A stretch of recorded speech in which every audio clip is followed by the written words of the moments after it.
আজকে সাজিদ, সাইদ, ওয়াসিম, মুগ্ধর রক্তের যে দায়বদ্ধতা, এই দায়বদ্ধতা হচ্ছে এই মঞ্চে যারা আছে এবং মঞ্চের সামনে যারা আছে আপনাদের উপরে।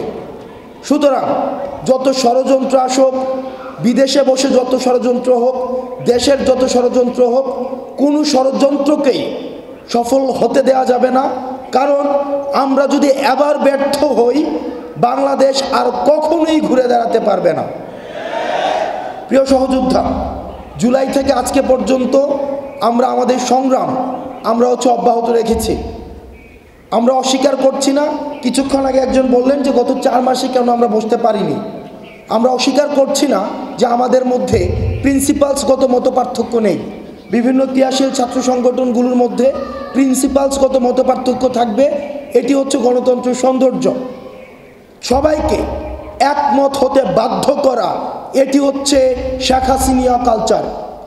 সবাইকে একমত যেভাবে হবে না, প্রিন্সিপালসগত অনেক বিষয় হচ্ছে মতপার্থক্য থাকবে। কিন্তু বাংলাদেশের অখণ্ডতা, সার্বভৌমত্ব, বিদেশি আগ্রাসন, এসবের প্রশ্নে আমরা হচ্ছে ইস্পাত সম আমাদের ঐক্য বজায় থাকবে।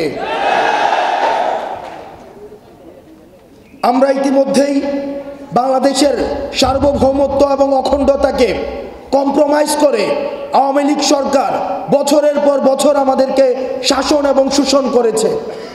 তারা দিল্লিকে কিবলা বানিয়ে ঢাকাকে শাসন করেছে। যারা ভারতের আপনারা পলিসি মেকার যারা আপনারা রয়েছেন, মালদ্বীপকে আপনারা নিয়ন্ত্রণ করতে পারেননি। শ্রীলঙ্কাতে আপনাদের আধিপত্য হারিয়েছেন। নেপালের কাছে আপনারা বশ্যতা স্বীকার করতে বাধ্য হয়েছেন। ভুটানকে আপনারা বিপদে পাশে পান না। পাকিস্তানের সাথে আপনাদের ঐতিহাসিক সম্পর্ক, মায়ানমারের সাথে আপনাদের রাজনৈতিকভাবে কোন্দল। আপনাদের আশেপাশে কোনো দেশ নেই যারা আপনাদের সাথে কোনো ধরনের সৌহার্দ্যপূর্ণ সম্পর্ক রয়েছে। ভারতের সাথে আমাদের যে সম্পর্কটি, এই সম্পর্কটির অবনতি সেটি কোনো ধর্মীয় কারণে নয়। ভারতের সাথে আমাদের যদি ধর্মীয় কারণে কোনো সম্পর্কের অবনতি হতো, তাহলে নেপালের সাথে ভারতের সবচেয়ে ভালো বন্ধুত্বপূর্ণ সম্পর্ক থাকতো। নেপালে 81% হিন্দু হওয়া সত্ত্বেও ভারতের সাথে কোনো ধরনের সুসম্পর্ক নেই। সুতরাং বাংলাদেশের প্রতি ভারত বছরের পর বছর, যুগের পর যুগ যে ধরনের নির্যাতন এবং শোষণ চালিয়ে এসছে, এই শোষণের বিরুদ্ধে আওয়ামী লীগ সবসময় কম্প্রোমাইজের মধ্য দিয়ে ক্ষমতায় থেকেছে। সেটির বিরুদ্ধে আমাদের এই তরুণ প্রজন্মের আমাদের গর্জন এবং আমাদের লড়াই অব্যাহত থাকবে।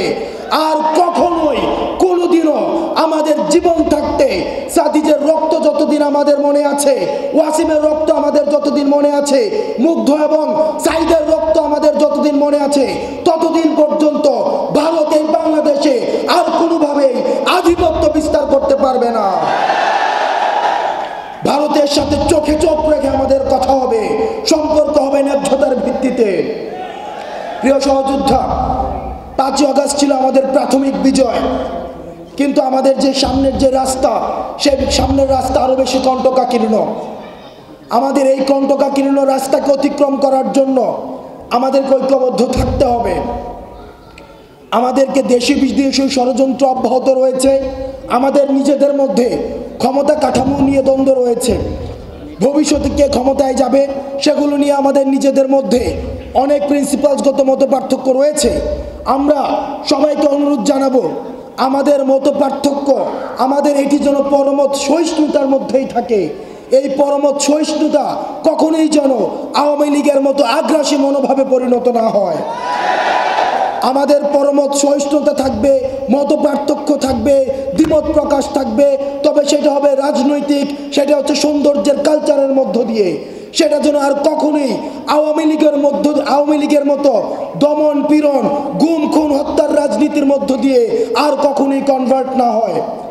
এবং সেটির যেই দায়ভার, এই দায়ভার এই মঞ্চে যারা রয়েছে তাদের এবং আমাদের সামনে যারা রয়েছে আপনাদের।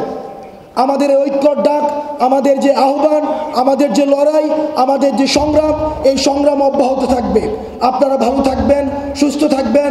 আমাদের যে 24 পরবর্তী আমাদের যে স্বপ্নের বাংলাদেশ আমরা দেখছি, এই বিনির্মাণে আমরা সবাই একসাথে এই বাংলাদেশ গড়ব। আসসালামু আলাইকুম ওয়া রাহমাতুল্লাহ।